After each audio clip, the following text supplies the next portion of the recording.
सादर प्रणाम, मैं हूं हिमांशु द्विवेदी और आपका स्वागत है हमारी खास स्पीकर चर्चा में। चर्चा में आज हम उन दो मुद्दों पर बात करेंगे जिसे इस देश की राजनीति के अंतर्गत पिछले 70 साल से सक्रिय है एक राजनीतिक दल के द्वारा लगातार सतत संघर्ष के बाद मुकाम तक पहुंचाया गया।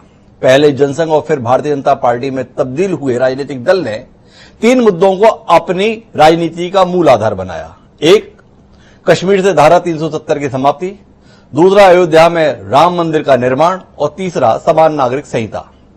5 अगस्त 2019 को भारतीय जनता पार्टी का संकल्प पूरा हुआ जब धारा 370 के संदर्भ में तमाम प्रावधानों को हटा दिया गया, संसद में बाकायदा एक प्रस्ताव के माध्यम से और राष्ट्रपति के अनुमोदन के साथ।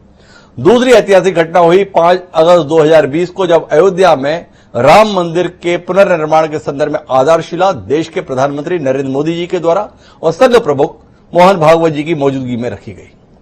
हम पिछले 2 साल और 1 साल के अंदर इन 2 उपलब्धियों के विषय में आज बात करेंगे, समझने की कोशिश करेंगे बारी बारी से कि कुल मिलाकर कितना बदल गया इन संकल्पों की पूर्ति के साथ। कश्मीर के तमाम बिगड़े हुए हालात के लिए भाजपा का नजरिया रहा कि धारा 370 ही जिम्मेदार रही।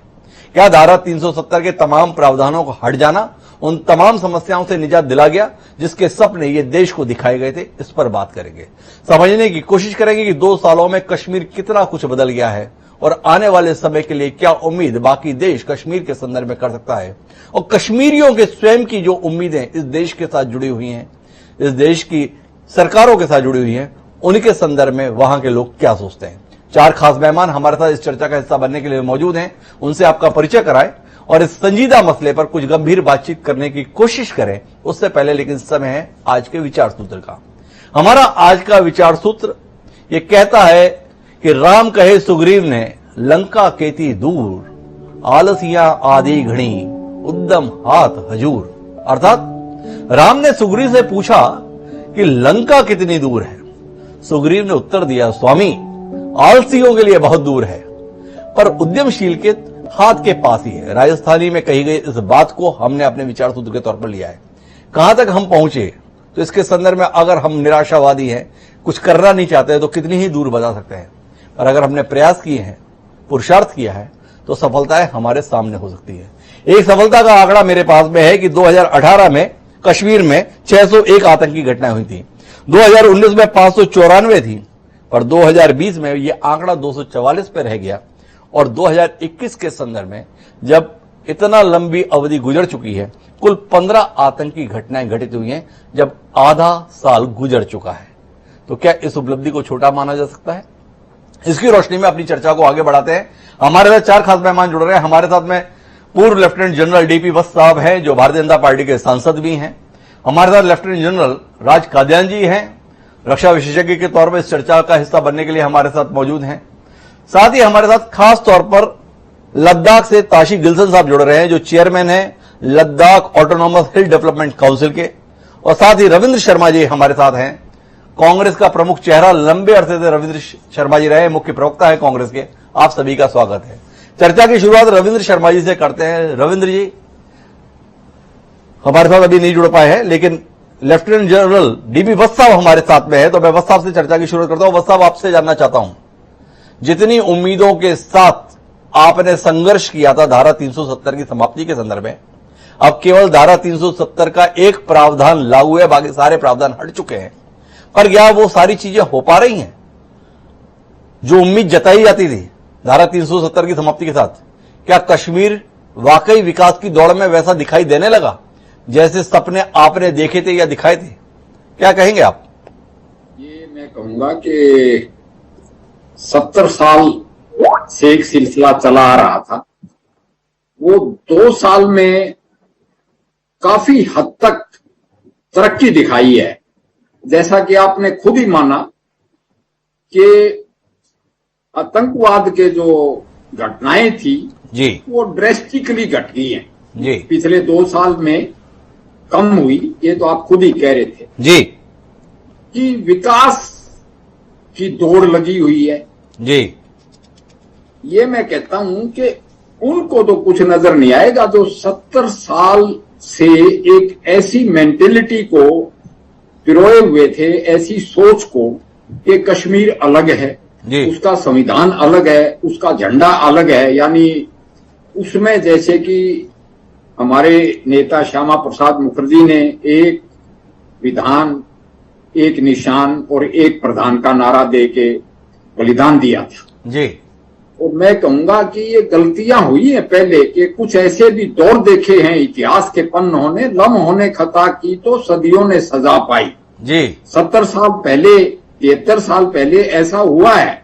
अगर पूरा कश्मीर हम छुड़ा के फिर यूएनओ में जाते तो आज न सीपैक होता, न पाकिस्तान चाइना गठजोड़ होता, न ये आतंकवाद होता जी। इसी तरह तिब्बत का मसला भी उड़ जाता जो आप आज तो डिस्कस नहीं करेंगे जी। तो मैं कहता हूं उस मानसिकता से आहिस्ता आहिस्ता छुटकारा नई पीढ़ी लेने लगी है। Progressive forces in Kashmir, Kashmiri Muslim जो प्रोग्रेसिव पार्टीज हैं जी, उन्होंने भी इसको सपोर्ट किया है कि कम से कम हमारी लड़कियां बेटियां जो हैं वो आजाद हुई, वो हिंदुस्तान में भी शादी कर लें तो उनकी नागरिकता खत्म नहीं होगी, उनकी प्रॉपर्टी का अधिकार रहेगा और उनकी स्पाउस को भी नागरिकता मिल जाएगी जी। फिर 32 लाख नागरिकता के सर्टिफिकेट भी इशू हुए जिनमें 4 लाख से ऊपर नए हैं जी। और ये सिलसिला अभी जारी है।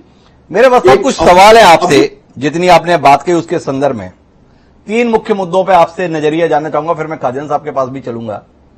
पहला कि धारा 370 से कश्मीर को कुछ मिला नहीं मिला पता नहीं, पर एक चीज जरूर हुई कि एक राज्य था वो केंद्र शासित प्रदेश में तब्दील हो गया, राज्य का दर्जा छिन गया 2 साल पहले। उसका मलाल, उसकी पीड़ा समय समय पर अभिव्यक्त होती है, उसके संदर्भ में कोई सरोकार आपका है? पहला सवाल। दूसरा, आपसे जानने में दिलचस्पी इस बात की है कि कश्मीर में आतंक से सबसे ज्यादा प्रभावित और पीड़ित जिन परिवारों की बात पिछले 3 दशक से हो रही थी वो कश्मीरी पंडित थे। 2 साल में कितने कश्मीरी पंडितों का पुनर्वास करा पाने में यह फैसला कारगर साबित हुआ, इसके संदर्भ में कोई आंकड़ा क्या वस्ताव हमसे साझा कर सकते हैं? 2। और तीसरा ये कि सब कुछ अगर इतना बेहतर हुआ तो आज वहां के तमाम राजनीतिक दलों के द्वारा 5 अगस्त 2021 को काला दिवस क्यों मनाया गया, क्यों प्रदर्शन किए गए? 2 साल बाद भी उनका विश्वास जीत पाने में आप क्यों नाकाम हुए? 3 सवाल हैं। आके एक ऐसी संकुचित मेंटेलिटी से छुटकारा पाने में मैंने कहा नई पीढ़ी जी वो छुटकारा पाएगी। जैसे औरतें आजाद हुई जी, संपत्ति का अधिकार मिला, इसी तरह रिजर्वेशंस का फायदा हुआ। वहां पे बाकी देश के सारे कानून लागू हुए और जैसे आपने कहा, मैं कहता हूं एक कुएं के मेंढक को बाहर निकालो तो उसकी मेंटेलिटी कुएं वाली बनी रहेगी। एक तो आपकी ये बात थी जी। दूसरी बात थी प्रोग्रेस वाली जी। प्रोग्रेस जैसा मैंने कहा आहिस्ता आहिस्ता अभी मैं एक नजर डाल रहा था, बहुत सी ऐसी लटकी हुई परियोजनाओं को गामजन किया गया है, आगे बढ़ाया गया है और आहिस्ता आहिस्ता जैसे मैंने कहा, मेरा विषय था साहब कश्मीरी पंडितों का पुनर्वास। क्या आंकड़ा आपके पास है 2 साल में?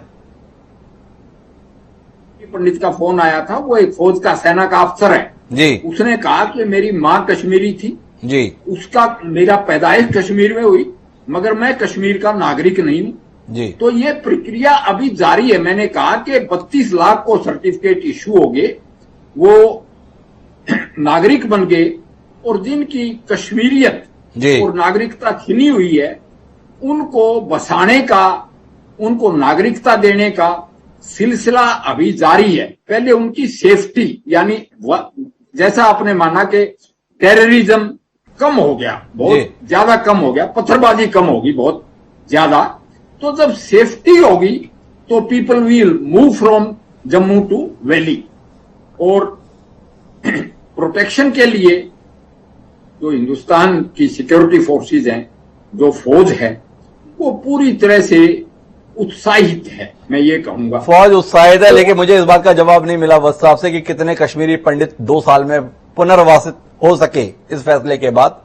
वत्स साहब मुझे इस पर भी कोई जवाब नहीं दिए हैं कि एक राज्य का दर्जा छिन गया जम्मू कश्मीर से, उसके संदर्भ में वो क्या नजरिए रखते हैं। तीसरे मुद्दे पर जरूर उनका मानना है कि जो विपक्षी दल विरोध प्रदर्शन कर रहे हैं उन्हें नई मानसिकता में आने में समय लगेगा, पर नई पीढ़ी इस फैसले के साथ जुड़ रही है और भविष्य की खुशहाली दिखाई दे रही है। हमारे साथ रविंद्र शर्मा जी जुड़ चुके हैं, मुख्य प्रवक्ता हैं कांग्रेस पार्टी के जम्मू और कश्मीर के संदर्भ में। उनसे ही समझने की कोशिश करते हैं। नया उत्साह था, नई उमंग थी, नया फैसला था, सब कुछ बदल जाना था। रविंद्र शर्मा जी, भाजपा का मानना भी है बहुत कुछ बदल गया है, बहुत कुछ बदला जा रहा है। 14 राजनीतिक दलों के साथ प्रधानमंत्री का संवाद भी हो चुका है।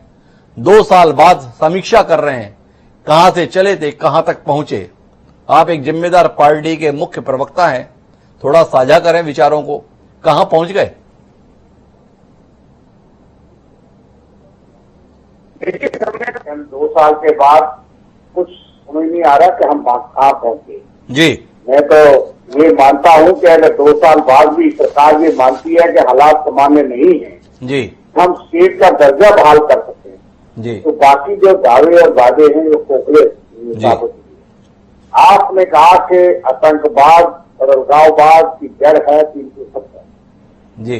2 साल हो गए। अगर पिछला आप आंकड़ा भी देखें 2014 में 70-80 मिलिटेंट से जब यहाँ पे सरकार बदली जी और उसके बाद आज जो है 250 के करीब मिलिटेंट पर ईयर मारे जाते हैं, जी फिर भी 250 मिलिटेंट एक्टिव बताए जाते हैं। जी ये क्या बदलाव है, ये क्या दिखाता है। जी पत्थरबाजी की घटनाएं इनके पीरियड में बहुत ज्यादा हुई। 2010 में भी घटना हुई जब कांग्रेस नेशनल कांग्रेस सरकार थी, लेकिन उसके बाद वो ट्रेंड नहीं है। पत्थरबाजी रामबानी के बुखार मिलिटेंट के मारे जाने के बाद एक घटना शुरुआत हुई थी। ज्यादा पीडीपी और भाजपा की सरकार में इस तरह के काम शुरू हुए थे। एंटी टेरर ऑपरेशन के दौरान भी पत्थरबाजी होती थी। वो तो सरकारों की जो है वो कहीं न कहीं कमी रहती है। उसके ट्रेंड को हम देखें और आप लें तो वो बेहतर नहीं होगा, क्योंकि हम ये समझते हैं कि आतंकवाद जम्मू में भी फैला रहा है, क्योंकि यहाँ भी आप देखिए मिलिटेंट नजराते हैं, ड्रोन हमले नजराते हैं। तो ये दावा कर देना कि आतंकवाद की 4 घटनाएं कम हो गई, बढ़ गई, इससे हालात सामान्य हो गए। हालात सामान्य देखते हैं कि सिविल सोसाइटी आपके साथ कितनी उतरी है। 2 साल के बाद जो काम और गुस्सा है, देश और दिल्ली की दूरी जो प्रधानमंत्री जी कहते हैं, कश्मीर और दिल्ली की दूरी क्या बड़ी है कि कम हुई। चंद मुट्ठी पर अगर आतंकवादी और अलगाववादी प्रॉब्लम क्रिएट करते आए रहे, उससे आपने उन तमाम लोगों को जो है वो अपने अधिकार से, अपने जो है पहचान से, अस्तित्व से, जो दोहरा स्टेट हम कहते थे, जो स्टेट, उसको भी खत्म कर दिया। क्योंकि आप ये जानते होंगे कि 1947 में कवायदियों का, राइडर्स का मुकाबला कश्मीरियों ने किया और जहाँ रक्षा विशेषज्ञ बैठे हैं वहां के लेफ्टिनेंट जनरल जैकब जो थे, उन्होंने कहा कि अगर ये कश्मीरी हमको रास्ता में दिखाते शायद हमको बहुत अच्छा लग जाता जो रेडर्स को कश्मीर से हट भगा पाते। उसी कश्मीर ने भारत को चुना तो जवाब दिया और पाकिस्तान को कहा कि नहीं, ये टू नेशन थ्योरी जो है हमें मंजूर नहीं है। हमारे राजनीतिक का साथ दिया और अल्टीमेटली जम्मू कश्मीर का विलय हिंदुस्तान के साथ दिया। इसलिए आज वो दिल्ली और दिल्ली की दूरी मैं समझता हूँ बढ़ गई। आज कश्मीर और दिल्ली की दूरी बढ़ गई। जम्मू में एक गम और गुस्सा है कि हमारे तो रिसोर्सेज जो है वो बाहर जा रहे हैं, नौकरी के मौके बाहर जा रहे हैं, और खास करके जो स्टेट का दर्जा बिल्कुल खत्म कर दिया। 2 साल के बाद भी आप डिलीट लिंक पॉलिसीज कर रहे हैं और आप कहते हैं कि अप्रोप्रिएट टाइम पे हम सोचेंगे। ये डिक्टेटराना और डिक्टेटोरियल एटीट्यूड है, क्योंकि जो देशभक्त लोग हैं, चाहे जम्मू में है या कश्मीर में है, उन लोगों को इतनी सजा देना और 3.5 साल से गवर्नर रूल है, ब्यूरोक्रेटिक निजाम है, इतना लंबा अर्सा 90 से 96 के बाद दूसरा मौका है कि जब इतना बड़ा गवर्नर रूल 50,000 नौकरी का सत्यपाल मलिक जी ने कहा कि 3 महीने के अंदर बताएंगे। आज अगस्त 2019 में आज 2 साल हो गए। बताइए कितनी। रविंद्र जी हर बात पर खारिज है, उनको लगता है कि कुल मिलाकर बहका दिया गया, आपने राज्य का दर्जा छीन लिया। 3.5 साल से आपने जो है राष्ट्रपति शासन लगाकर एक लोकतांत्रिक सरकार को काम करने से वंचित कर रखा है। लोगों की नौकरियों के मौके छीने जा रहे हैं। कुल मिलाकर कहीं कुछ नहीं बदल रहा, आतंकी घटनाएं बदस्तूर जारी हैं। मैं रविंद्र जी आपके पास में आऊंगा कुछ बातचीत करने के लिए, लेकिन मेरे साथ में इस देश के पूर्व उप सेना प्रमुख लेफ्टिनेंट जनरल राज कादियान साहब जुड़े हुए हैं। उनकी मौजूदगी अपने आप में हमारे लिए बड़ी मायने रखती है। कादियान साहब, आपसे समझना यह चाहता हूं कि सैन्य दृष्टि से इस फैसले ने सेना के लिए हालात कितने आसान या कितने मुश्किल किए। आज अगर कश्मीर भारत का अविभाज्य अंग है तो उसके लिए सेना ने बड़ा समर्पण, साहस और समझौते किए हैं, उनके पुरुषार्थ के बूते ये हिस्सा हमें देश के साथ दिखाई देता है। धारा 370 के संदर्भ में जो फैसला 2 साल पहले इस देश की संसद में लिया गया, उसने सेना के लिए परिस्थितियों को किस रूप में बदला, इस दृष्टि से कुछ साझा कर पाएंगे हमसे? हिमांशु जी, इससे पहले कि हम सेना की बात करें जी, मैं 370 पे 1-2 बातें कहना चाहता हूं। जरूर सर। इसको हटाना एक बड़ा ऐतिहासिक कदम था जी। 70 साल से जो एक धारा लगी हुई थी, 3 पीढ़ियां गुजर गई, लोगों को कंफर्ट लेवल मिला था। अगर आप उसको बदलेंगे तो जाहिर है इसमें कहीं ना कहीं खिलाफत होगी, वो हो भी रही है, चाहे वो पॉलिटिशियन हो, चाहे वो लोकल कश्मीरी हो जी। कुछ नतीजे ऐसे हैं जो नजर आ रहे हैं।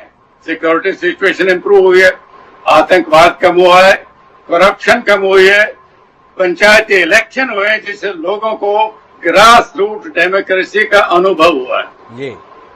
बाकी जो है कि वो इन्वेस्टमेंट कितनी आई है, कितने पंडित वापस गए हैं, मेरे हिसाब से जो आंकड़ा है वो 500 के करीब गए हैं, जो कि बहुत छोटी संख्या है जी। और क्या आपने डेवलपमेंट, मेडिकल फैसिलिटीज, एजुकेशन, क्या ये एक 35-40 चक्कर की जो दौड़ होती है, अगर आप उसको 2 चक्कर के बाद उसके परिणाम जानना शुरू करें तो वो सही नहीं होंगे, परिणाम गलत भी हो सकते हैं। मैं मानता हूं ये अच्छा कदम था। पॉलिटिक्स जब भी कोई सरकार निर्णय लेती है डेमोक्रेसी में, विपक्ष उसको पॉलिटिक्स के नजरिए से देखता है, ये भी वैसा ही। लेकिन अगर देश के दायरे में देखा जाए तो अच्छा निर्णय था। अभी आपने सेना की बात करी जी। सेना देश का हिस्सा है जी। सेना अपनी ड्यूटी पहले भी कर रही थी, अब भी वैसे ही कर रही जी। सेना वहां ज्यादातर पाकिस्तान का मुकाबला करने के लिए तैनात है जी। आतंकवाद में लगी हुई थी सिक्योरिटी फोर्सेस, सेना या सीआरपीएफ या और हमारे जो पुलिस फोर्सेस हैं वो अपना काम करते रहेंगे। पहले भी उनको प्रोटेक्शन थी, पहले थोड़ी अड़चन स्टेट सरकार डाल सकती थी, किसी के खिलाफ एफआईआर कर दी, लेकिन arm forces special power act पहले भी लागू था, वो अभी भी लागू रहेगा। तो सेना को मोटे तौर पर कोई असर नहीं पड़ता, वो अपना फर्ज देश के लिए जो करती आई है वो करती रहेगी। जहां तक यूनियन टेरिटरी का ताल्लुक है, अगर सेंटर ने इम्प्रूवमेंट की स्कीम जल्दी में इम्प्लीमेंट करनी है तो जाहिर है वो यूटी होने के वजह से जल्दी कर सकते हैं। एक राज्य में कई और समस्या होती है, राज्य भी रोड अटका सकता है, दूसरी पार्टी सत्ता में आ सकती है, तो यूनियन टेरिटरी। बीच में हस्तक्षेप करना चाहूंगा, क्या ये अपने आप में सैनिकों के लिए या सेना के लिए हालात का अनुकूल होना नहीं है? मेरे पास एक आंकड़ा है कि 2018 में कश्मीर में पत्थरबाजी की 1458 घटनाएं हुई थी। 2019 में ये 1999 घटनाओं के तौर पर दर्ज है। ये केवल वो आंकड़ा है जो दर्ज है, संख्या इससे ज्यादा की उम्मीद लोग जताते हैं। और धारा 370 हटने के बाद 2020 में ये घटनाएं केवल 255 हैं। क्या ये बदलाव सुरक्षा बलों के लिए वहां पर हालात के बदलाव का परिचायक है, या वहां के लोगों में दहशत इतनी आ गई है, या आपने सैन्य ताकत इतनी बढ़ा दी है कि लोग अपने विरोध को व्यक्त नहीं कर पा रहे हैं? किस नजरिए से देखें इस आंकड़े को? एक तो पाकिस्तान से इंटरफेरेंस कम हो गई है जी। हमारी जो एलओसी की मैनेजमेंट है, एक तो फेंसिंग हो गई है जी। दूसरा उनको वो सपोर्ट नहीं मिल रही, क्योंकि एक आम कश्मीरी शांति से रहना चाहेगा, कौन नहीं रहना चाहेगा जी। तो पहले वो डरते थे, अभी वो डर धीरे धीरे कम होता जा रहा है जी। सेनाएं अपना काम, सैनिक अपने लोगों के खिलाफ कार्रवाई करने में कभी खुश नहीं है जी। अगर वो मार पिटाई कम हो गए, पत्थरबाजी कम है, सेनाओं को कम फायरिंग करने पड़ते तो वो तो खुश होंगे जी। कि देश के भले भी है और सेनाओं के लिए भी अच्छी बात है जी। कोई सिपाही अपने आदमियों के खिलाफ इंटरनल सिक्योरिटी में पहले तो डिप्लॉय होना नहीं चाह रहा, लेकिन अगर देश की मजबूरी होता है तो उसकी मजबूरी होती है, वो फायर भी ऐसी जगह करता है वेस्ट के नीचे जहाँ कोई मरे नहीं बल्कि जख्मी हो सकता है। तो वो उस हिसाब से सेनाएं खुश हैं कि वो कार्रवाई ज्यादा नहीं करनी पड़ रही। पर मेरा कादिर साहब आपसे एक और सवाल है, फिर मैं वत्स साहब के पास चलूंगा। कश्मीर से जुड़े हुए तमाम नेताओं का आरोप रहता है कि सुरक्षा बलों की ज्यादती से वहां का स्थानीय नागरिक प्रताड़ित या परेशान रहता है। पहले फिर भी वहां की अपनी निर्वाचित सरकार हुआ करती थी, कोई आवाज को स्थान मिलता था, मौका मिलता था। अब तो सब कुछ आपने अपने कब्जे में ले लिया, यानी केंद्र सरकार ने कब्जे में ले लिया है। इस शिकायत को कैसे दूर करेंगे? ये टेम्परेरी मेजर है, वहां भी इलेक्शन होंगे, पंचायत के इलेक्शन तो हो चुके हैं जी। तो ये विपक्ष का तो काम है सरकार को घेरना, और होना भी चाहिए डेमोक्रेसी में जी। हर मुद्दे पर। लेकिन अगर हम इसको देश के लेंस से देखें तो एक अच्छा डिसीजन है। आवाज आज बंद है क्योंकि 2 साल कोई लंबा अरसा नहीं होता इतिहास में देश के, ये तो एक पलक झपकने वाली बात है। इसके सही परिणाम तो आज से 15, 20, 25 साल के बाद ही पता चलेंगे। जब हम बड़े मौके की बात कह रहे हैं राज कादियान साहब, जब इस देश ने 70 साल तक इंतजार किया धारा 370 के परिणामों को देखने के लिए, तो 2 साल में आप हथेली में सरसों उगाने की उम्मीद क्यों कर रहे हैं? कमोबेश ये बात राज कादियान साहब कह रहे हैं। लेकिन वह साहब, कुल मिलाकर एक लोकतांत्रिक देश में एक लोकतांत्रिक सरकार अनिवार्य महसूस की जाती है। आप जिला पंचायत के चुनाव तो करा लेते हैं, पर राज्य विधानसभा गठित करने के संदर्भ में कहानियां सुना रहे हैं। मंशा क्या है आपकी? इसको लेकर रविंद्र शर्मा समेत तमाम राजनीतिक दलों से जुड़े हुए लोग सवाल उठाते रहते हैं, कोई उत्तर है आपके पास? मैंने कहा कि डेमोक्रेटिक प्रोसेस बहाल करने के लिए तो प्राइम मिनिस्टर ने भी बोला है करेंगे, मगर सबसे पहले सेफ्टी और सिक्योरिटी ऑफ द पब्लिक जरूरी होती है। आप खुद ही मान रहे हैं कि पत्थरबाजी की वारदात कम हुई हैं, आतंकवाद की वारदात कम हुई हैं।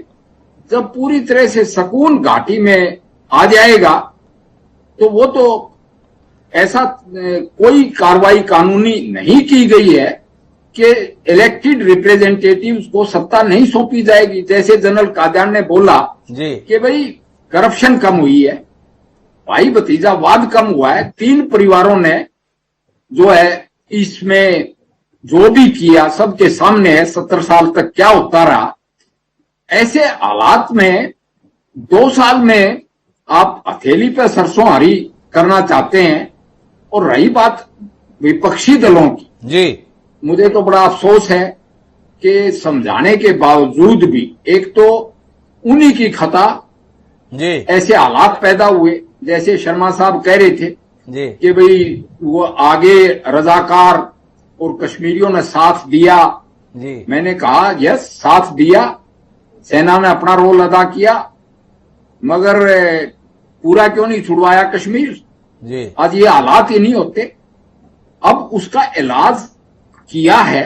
जी दवाई जब शुरू में दी जाती है तो कड़वी भी हो सकती है, मगर वो मुफीद होती है। जी ये कश्मीर की सेहत के लिए मुफीद है। जैसे आप नौकरियों की बात कर रहे थे, जी उसमें कोविड काल का भी तो ख्याल रखो ना जी। कि सारे संसार की इकोनॉमिक हालत गिर गई, उसमें कश्मीर भी इफेक्ट हुआ है, हिंदुस्तान भी इफेक्ट हुआ है। जी ऐसे हालात में मैंने कहा कि इमीडिएट रिजल्ट्स, जबकि एडवर्स सिचुएशन और एडवर्स एनवायरनमेंट आ गया कोविड की वजह से, जी मगर फिर भी आहिस्ता आहिस्ता जो गवर्नर साहब काम कर रहे हैं, लेफ्टिनेंट गवर्नर साहब, जी और जैसे तरक्की चल रही है उसको देखते हुए जब शांति अमन चैन बहाल हो जाएगा तो इलेक्टेड रिप्रेजेंटेटिव्स की गवर्नमेंट को भी बहाल किया जाएगा।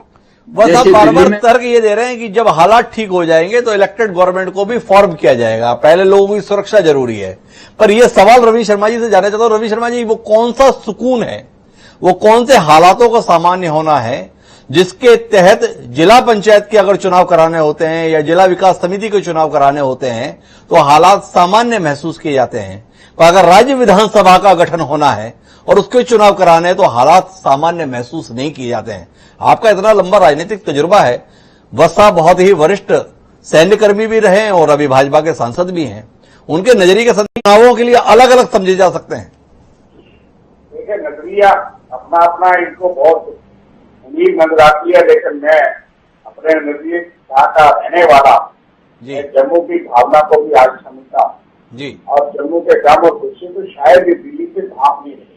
एक तो मैंने कहा कि कश्मीर और दिल्ली की दूरी जो प्रधानमंत्री जी कहते हैं वो उन्हीं को कोट, वो कहते हैं गले लगाने की बात है। जी दिल्ली और कश्मीर की दूरी बड़ी है, जबकि जम्मू कश्मीर में एक विचित्र हालात में जो इतिहास हमें जानकारी देता है कि उस वक्त बिना को मुंह का थप्पड़ मारा और यहाँ से लाया और पूरे कश्मीर में हमें साथ दिया और देश के साथ करके दुनिया को बताया कि ऐसा नहीं है कि देश में देश में हिंदू मुस्लिम खेले गए। ऐसा ऐसा उस विश्वास वाली के बाद से उसमें हम डिस्कस कर सकते हैं 370 होना चाहिए नहीं होना चाहिए, उसमें कई अमेंडमेंट पहले भी राष्ट्रपति का नाम बदला गया, गवर्नर का नाम बदला गया रखा गया, प्रधानमंत्री के जाए मुख्यमंत्री रखा गया। तमाम कानून जो है जम्मू कश्मीर की कोई भी सरकार आई, नागा हो, कोटा हो, डेवलपमेंट के कानून हो, पीएसए हो, ये सारे आज चाहे भाषण में जो मर्जी कहा जाए, लेकिन शेख अब्दुल्ला से लेकर के ये कानून सुरक्षा के लिए देश के हित में राष्ट्रीय हित में जो कानून थे वो सब लगे। फिर ऐसा कानून मैं बजाय भी रहा हूँ जिसमें कभी तो रुकावट आई हो कि देश के कानून जो अच्छे थे बेहतर थे उनको लागू न किया जाए। थर्ड जो कानून था वो जम्मू कश्मीर के कागज नेशनल कानून जो कागज पीडीपी की सरकार से बुलाया गया, उसका एक आसर नहीं था कि हमने वो तमाम कानून के प्रावधान जम्मू कश्मीर विद्याचार में रखे डीडीसी और डीडीसी की बात करते।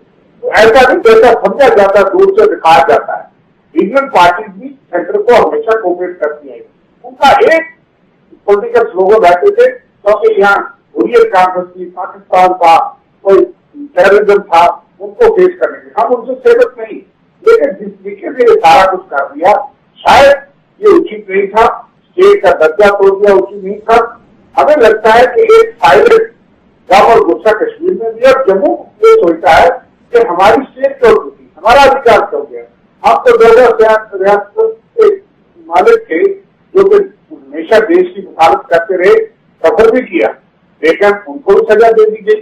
इसलिए मैं तो समझता हूँ कि भाजपा को भी सिर्फ ये न समझने के लिए बात, कांग्रेस ने हमेशा तिरंगे का सम्मान किया, हमने जो है वो कभी कंप्रोमाइज नहीं किया, लेकिन आज तक चैनल पे इस बात पे 2 पॉइंट मैं अच्छे बोल दूं और मैं इनको गलत ठहराऊं और ये मुझे गलत ठहराए।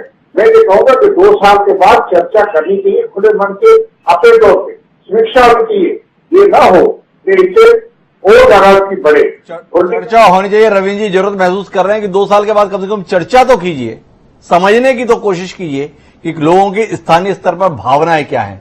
मैं आखिरी बातचीत के लिए काजन साहब आपके पास आता हूं और आपसे जानना चाहता हूं बतौर सैन्य अधिकारी तजुर्बे को कि क्या धारा 370 के तमाम प्रावधानों के खात्मे की उपलब्धि सही मायनों में तभी समझ में नहीं आएगी जब जम्मू कश्मीर को उसका राज्य का दर्जा वापस लौटाया जाएगा, जब वहां पर एक निर्वाचित सरकार सफलतापूर्वक अस्तित्व में आएगी। उससे पहले कितने भी दावे किए जाएं संदेह के दायरे में तो रहेंगे। क्या सोचते हैं आप? सवाल मुझसे? जी काजन साहब, बिल्कुल आपसे।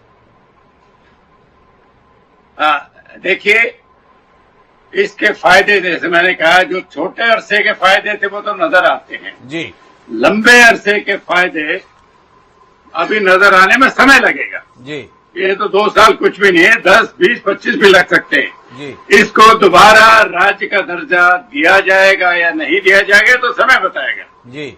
अभी तक इंडिकेशन है कि ये यूटी में इसको कन्वर्ट करना एक टेम्परेरी फेज है जी, और इसको बाद में दोबारा स्टेट का दर्जा दिया जाएगा जब हालात बिल्कुल सामान्य हो जाएंगे, डेवलपमेंट हो जाएगी, प्राइवेट इन्वेस्टर आ जाएंगे, जो लोग वहां से निकाले गए थे 1990 में पंडित वो वापस चले जाएंगे और हालात सामान्य। जो डिस्क्रिमिनेशन थी स्टेट में अभी तक, चाहे वो जॉब्स में हो, माइनॉरिटी को जॉब, अगर आप नॉन कश्मीर है आपको जॉब नहीं मिलता था, अभी 16% रिजर्वेशन सरकार ने कर दी है सिख्स की और हिंदुओं की, तो ये इसके फायदे आने में समय लगेगा।